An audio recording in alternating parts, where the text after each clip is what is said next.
sekalipun beliau secara pribadi dalam rangka temu alumni kangen, tetapi saya memaknai beliau sebagai seorang hamba Tuhan yang diutus oleh Tuhan untuk hadir bersama dengan kita sebagai pribadi barangkali yang satu sisi, tetapi dua sisinya, sisi yang lain beliau sebagai seorang sekum mewakili sinode untuk berkenan hadir di tempat ini.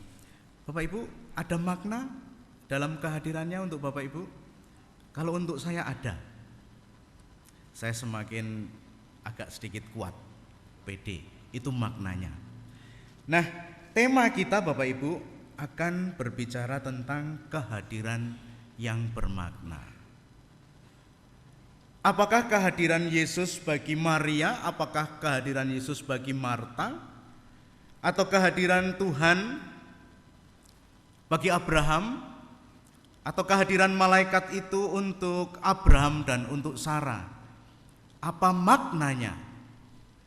Dua teks ini Bapak Ibu akan kita coba untuk gali bersama. Tapi sebelumnya saya akan mencoba untuk menjembatani dengan sebuah ilustrasi Bapak Ibu. Ada seorang guru silat sedang membutuhkan 2 murid karena satu dari 2 murid ini akan dipilih yang terbaik. Dari 2 murid ini Bapak Ibu menampilkan kelihayannya masing-masing, kepiawaiannya masing-masing. Nampaknya seorang guru silat itu kalau mau memilih pasti punya kriteria. Mau menjadikan dia murid itu punya kriteria khusus. Cuma kita tidak tahu kriterianya seperti apa. Murid yang pertama Bapak Ibu, begitu ditampilkan, silahkan perlihatkan kemampuanmu, silahkan demonstrasikan skillmu dan semua kebisaanmu. Wah, dia menampilkan berbagai jurus, dia menampilkan kebisaannya di hadapan sang guru. Nampaknya memang dia sudah begitu pengalaman, dia sudah mempunyai dasar-dasar bela diri. Lalu kemudian sang guru, ya sudah. Tiba murid yang kedua Bapak Ibu. Murid yang kedua ini kok nampaknya lolak-lolok, tidak punya dasar untuk bermain silat, belum punya kemampuan apa-apa. Lalu dia bertanya kepada guru, "Guru, saya suruh ngapain?" "Tampilkan yang kamu bisa. Tampilkan kemampuanmu, kebisaanmu selama kamu belajar silat, di mana kamu telah belajar."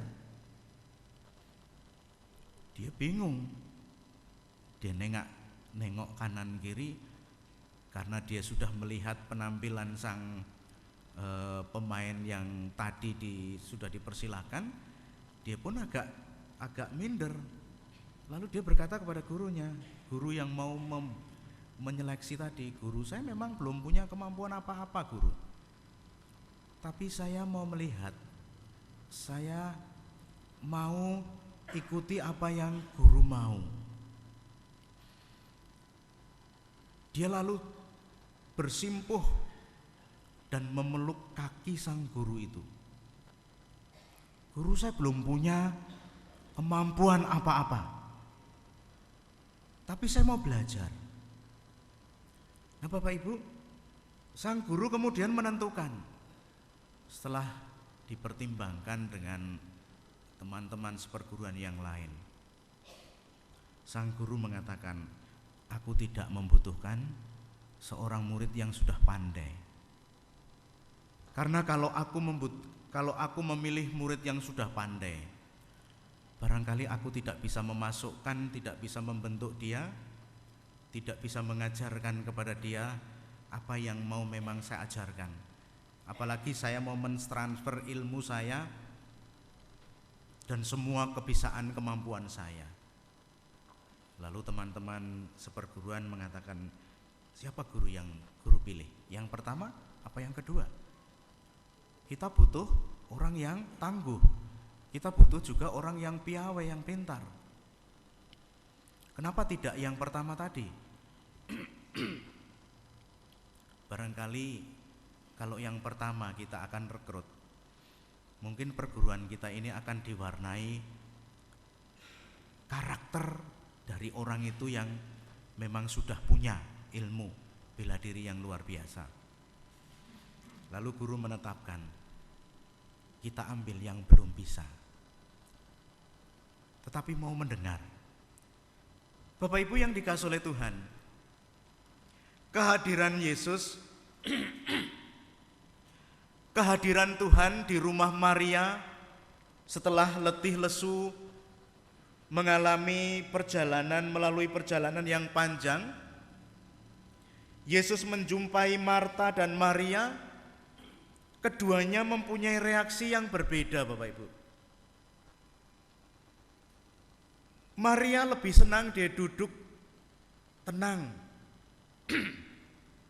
di bawah kaki Yesus, bersimpuh dan siap mendengar, menyiapkan telinga untuk mendengar, hati untuk merasakan, hati untuk menimbang-nimbang, memahami apa toh yang mau diajarkan oleh Tuhan. Maria memiliki kerinduan yang dalam untuk diisi hatinya, diisi pikirannya, diisi hidupnya. Tetapi Marta justru memperlihatkan kasihnya, kepeduliannya kepada Yesus yang haus, yang lelah. Melihat, memperhatikan kepeduliannya, ternyuhnya, solidaritasnya. Oh, sang Tuhan ini, sang guru ini capek, lelah. Pasti yang dibutuhkan adalah air minum. Yang dibutuhkan adalah makanan karena dia capek, lelah, seharian berjalan keliling dari satu kota ke kota lain. Marta mempersiapkan segala ukuran-rampennya. Tetapi Bapak Ibu, dari keduanya ini menurut penilaian Bapak Ibu, mana yang lebih tepat? Bukan mana yang lebih baik, tapi mana yang lebih tepat dalam situasi seperti itu? Saya tadinya awalnya melihat yang lebih tepat ya memang Marta. Dia tahu kebutuhan Yesus, tahu kebutuhan keberadaan Yesus yang lelah dan capek dari sisi kemanusiaan. Nah, coba Bapak Ibu, kalau Bapak Ibu menerima tamu dari luar kota jauh-jauh, lalu Bapak Ibu malah ngobrol saja dekat dengan tamu itu tanpa Bapak Ibu menyuguhi atau mempersilahkan atau menyiapkan ini itu dan segala macam. Apakah kesan dari tamu itu? Barangkali tamu itu akan mengatakan, ya ayo, wong saya datang jauh-jauh ngelak, mana panas terik, tetapi kok air putih saja tidak keluar. Bapak Ibu, barangkali yang akan terucap kalau ketika kita kedatangan tamu atau kita sendiri barangkali yang bertamu, kita akan mengatakan demikian. Sementara di teks yang lain Bapak Ibu, Kejadian 18 ayat 1 sampai 10a, di mana ketika suasana panas terik, Abram sedang duduk di bawah pohon terbantin di dalam kemah sucinya.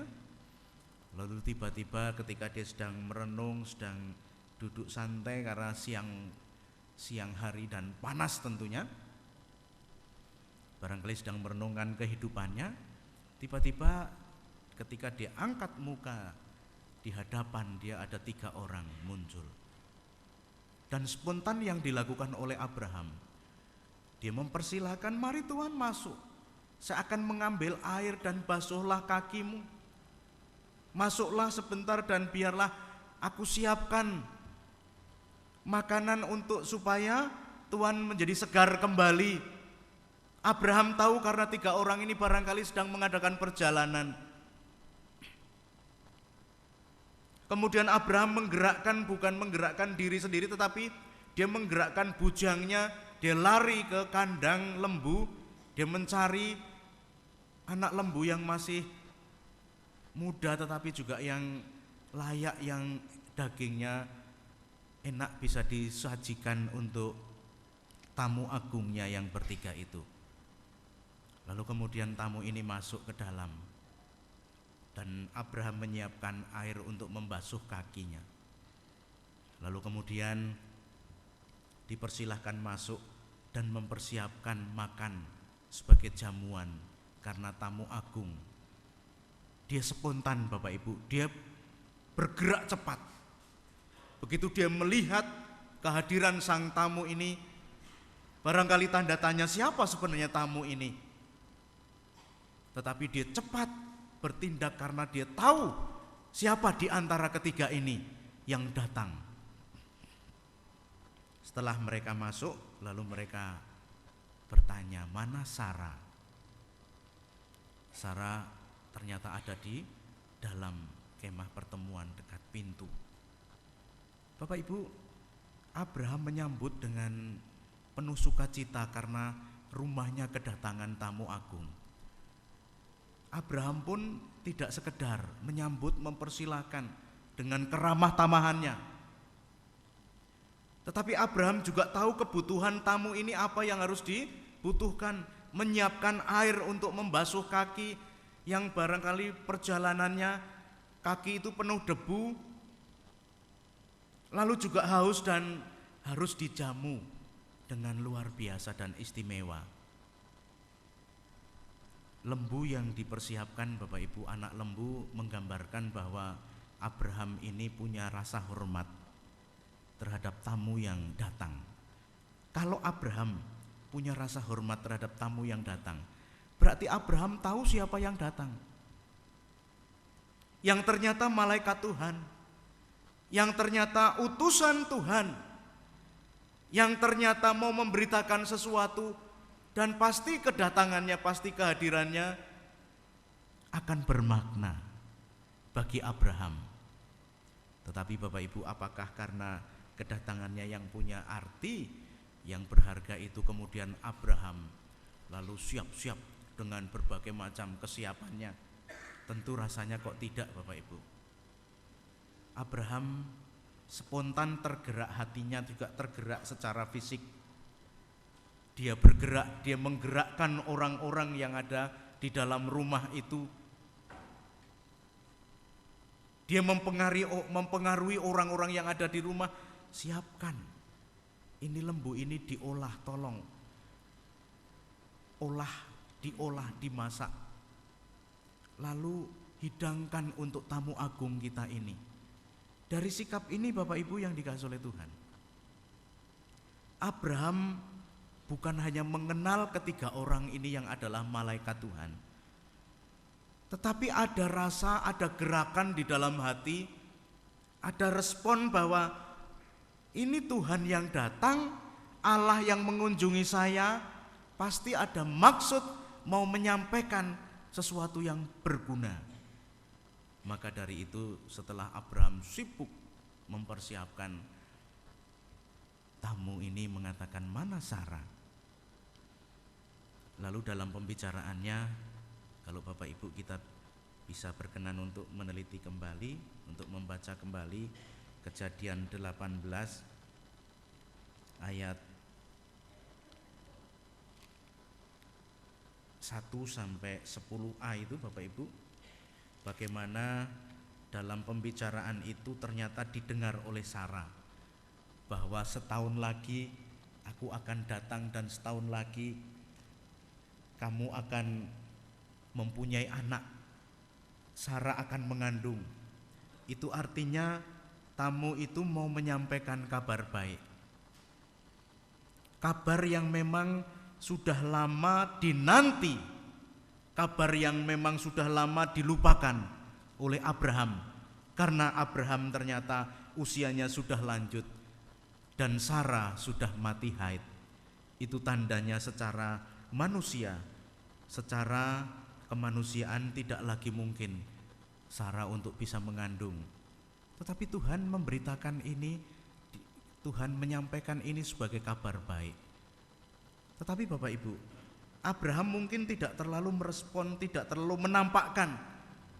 Merespon tetapi tidak terlalu menampakkan kebahagiaan bahwa janji Tuhan yang sudah dinanti-nanti sejak lama itu ternyata baru akan diwujud nyatakan. Tetapi Sarah yang kemudian bereaksi tertawa. Bagaimana mungkin?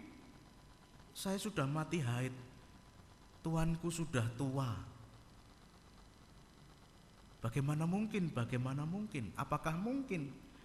Semua itu pertanyaan-pertanyaan yang kemudian membuat dirinya ragu. Tapi apakah mungkin? Dan tamu ini mengatakan, Sarah, kamu tertawa. Enggak, padahal Sarah dalam hatinya tertawa. Tapi tamu ini tahu apa yang ada di dalam gejolak batin Sarah. Itu artinya semakin mempertegas, memperjelas kepada Abraham bahwa ini bukan manusia biasa yang datang, yang hadir, tetapi utusan Tuhan yang Maha Tahu, yang akan menyampaikan apa yang mau Tuhan lakukan. Utusan ini mau datang kepada Abraham dan Sarah, mau menegaskan kembali bahwa perjanjian yang sudah diikat antara Tuhan dengan Abraham akan segera diwujud nyatakan. Tapi Sarah bertanya, kenapa di usiaku yang sudah tua? Bapak Ibu yang dikasihi oleh Tuhan, peristiwa ini justru mau menjelaskan bahwa bagi manusia yang tidak mungkin, bagi manusia yang seringkali berpikiran rasional, bahkan memakai teori empiris, secara medis nggak akan mungkin, akan membahayakan kalau itu semua terjadi. Tetapi Bapak Ibu, bagi Tuhan ternyata memang kenyataannya demikian. Tuhan mau menyatakan janjinya, kapan dan di mana waktunya, itu menjadi rahasia Tuhan.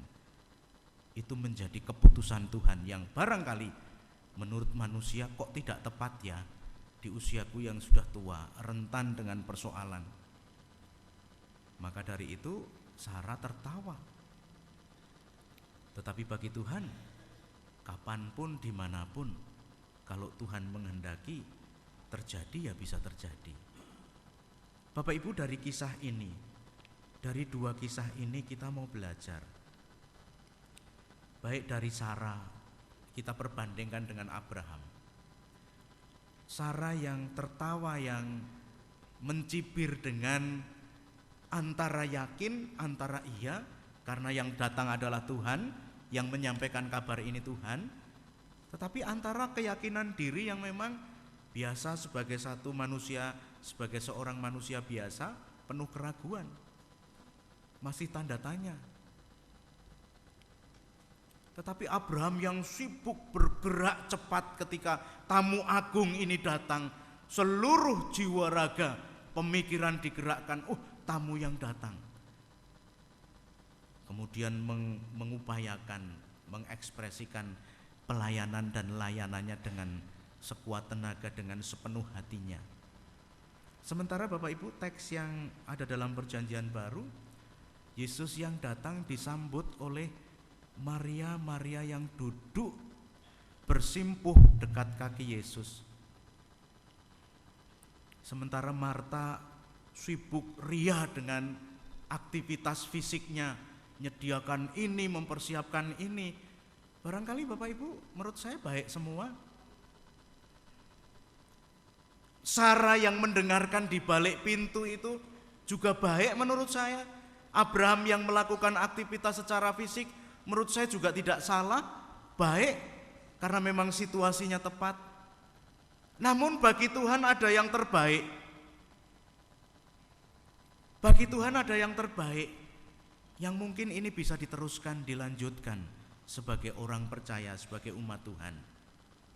Maka dari itu Marta mengeluh dan merasa kecapean. Ketika dia merasa capek, merasa lelah, merasa Dia tidak sanggup kalau ini mengerjakan sendirian. Dia pun mengeluh kepada Tuhan. Tuhan, kenapa engkau biarkan saudaraku yang hanya duduk bahkan bersimpuh di kakimu, sementara aku harus mempersiapkan ini, menyiapkan ini. Kenapa Tuhan diam saja? Timbul iri hati, timbul rasa jengkel, timbul rasa serik. Kenapa Tuhan biarkan orang yang duduk tenang hanya mau mendengarkan perkataan Tuhan? Itu barangkali yang terlontar di hadapan Tuhan Yesus. Tetapi Tuhan mengatakan kepada Marta, Marta, Marta. Kata sebutan nama yang diucapkan 2 kali, Marta, Marta. Bapak Ibu sering mengucapkan ini ya, Marta, Marta, atau kepada anak-anak Bapak Ibu, Marta, Marta, engkau khawatir dan menyusahkan diri dengan banyak perkara. Kenapa Yesus mengatakan khawatir?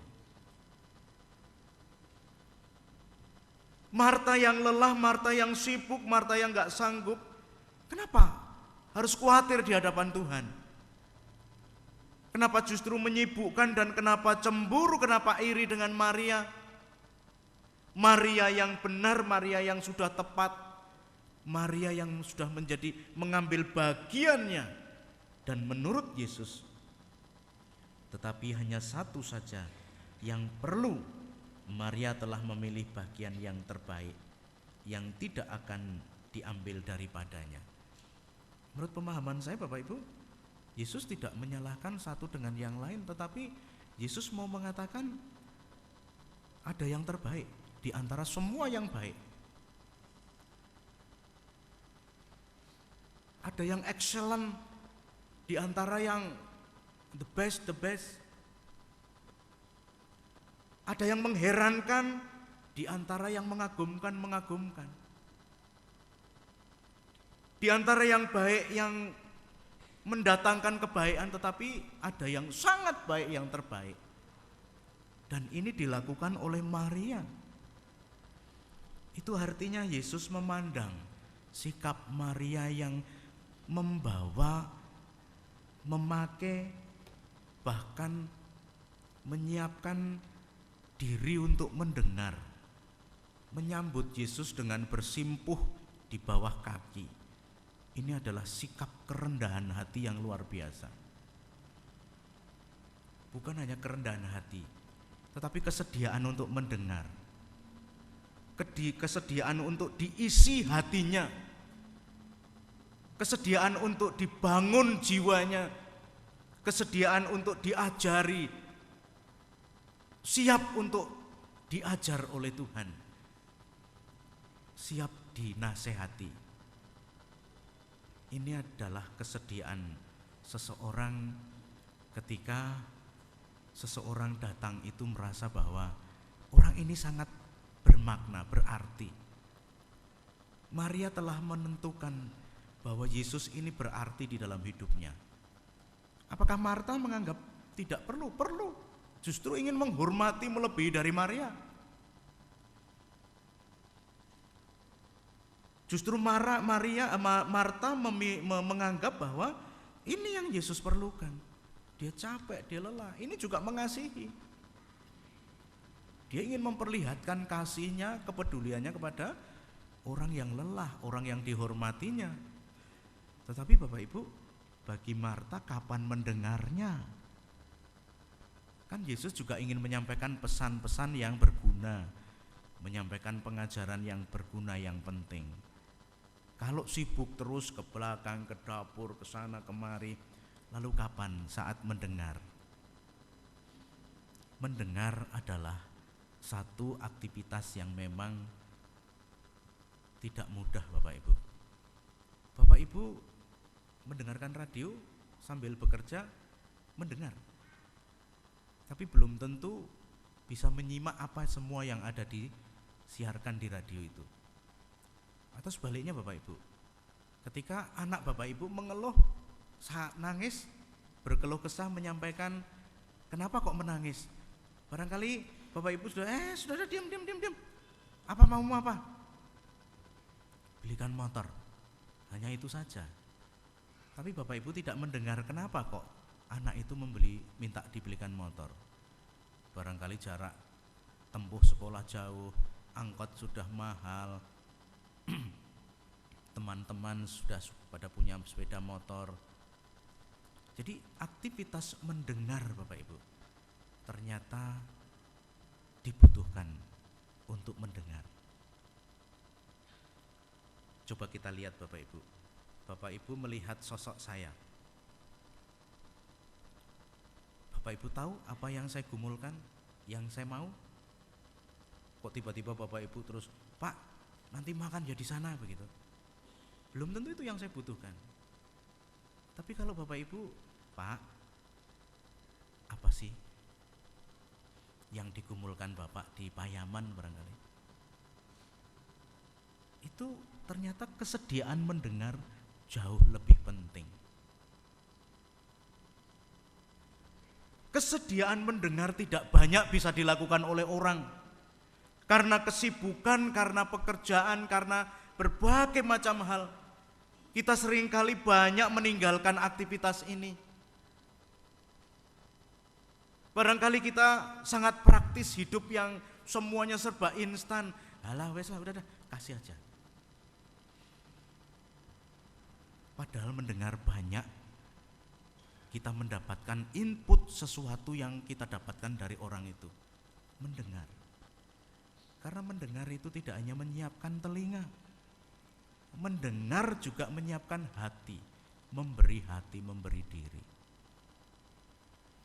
Maria melakukan itu bukan hanya menyiapkan telinga, tetapi hati yang penuh kerinduan dia bawa, dipersembahkan kepada Tuhan. Hidupnya terarah kepada Tuhan, hidupnya direndahkan di hadapan Tuhan. Apakah Marta tidak penting dalam kehidupan setiap orang? Sikap-sikap Marta penting. Tapi justru diperankan oleh Abraham. Dia mendengar, dia melihat, dia menyaksikan, dia mempertimbangkan bahwa tamu agung yang datang ini tidak hanya sekedar capek lelah, tetapi mau membawa pesan sesuatu. Tetapi Sarah juga mendengar di balik pintu. Walaupun batinnya tertawa, sedikit meragukan apa yang dikatakan Tuhan.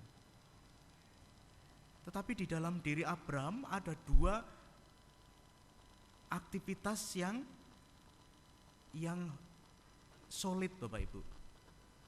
Mata yang melihat fisik 3 orang yang lelah, dia kemudian merespon untuk mengambil air, menyambut, mempersilahkan masuk, tetapi juga ingin menghidangkan sesuatu sebagai satu sikap yang menyembah dan mempersembahkan sesuatu.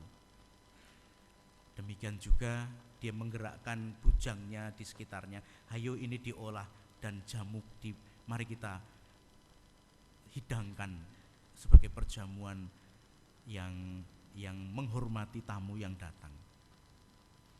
Bapak Ibu yang dikasihi oleh Tuhan, melalui tema ini kita diajak untuk merenungkan kembali. Siapa sih yang bermakna dalam kehidupan kita, yang selalu hadir setiap saat? Apakah jangan-jangan kita seringkali tidak menyadari bahwa Tuhan yang hadir setiap saat dalam hidup kita, yang selalu ada di sekitar kita, yang selalu ada di hidup kita, tetapi kita tidak pernah memberi kesempatan Dia untuk kita dengar. Karena betapa sibuknya kehidupan kita. Kita dipenuhi dengan berbagai rencana. Pergumulan. Tapi melalui tema ini kita diajak sebagai keluarga yang mendengar, sebagai pribadi yang mendengar, sebagai gereja yang mendengar, sebagai umat yang mendengar suara Tuhan dan bersimpuh menyembah, tetapi juga mari kita peduli dengan sesama sehingga kehidupan kita ini menjadi balance, seimbang antara aktivitas spiritual psikis kita, kerohanian kita, tetapi kita juga digerakkan aktivitas fisik kita.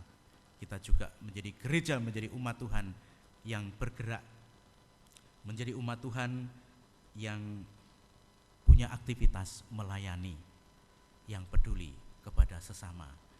Kiranya Tuhan memberkati. Bapak Ibu, kita akan mendengarkan kesaksian pujian dari beberapa Bapak Ibu alumni kita. Mari